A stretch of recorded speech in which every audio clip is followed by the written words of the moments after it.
আসসালামু আলাইকুম। আজ আপনাদের এই মিষ্টি কুমড়ো রান্না কিভাবে রান্না করে সেটা দেব। আপনারা দেখবেন আমাদের বাঙালি স্টাইলের রান্না।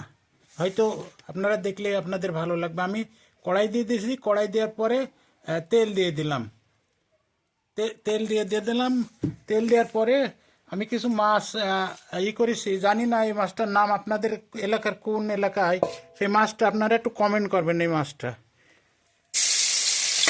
দিয়ে তেলের উপর মাছটা দিই, মাছটাকে একটুখানি করে নিলাম।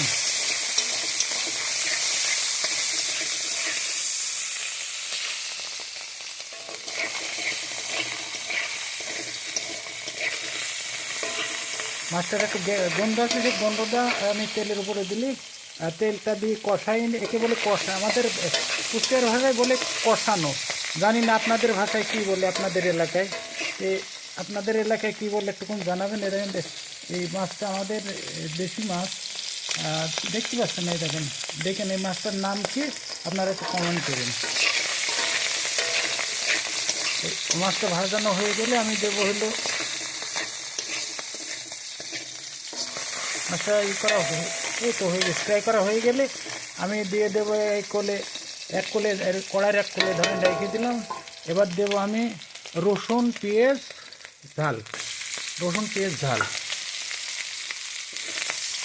এগুলো একটুখানি তেলে, শুধু রসুনের গন্ধটা দূর করার জন্য একটু তেলে দেবো। তেলে কোনো রকম করে করিনি, রসুন ঝাল পেঁয়াজটা কষাইনি। তারপরে দেবো ধরেন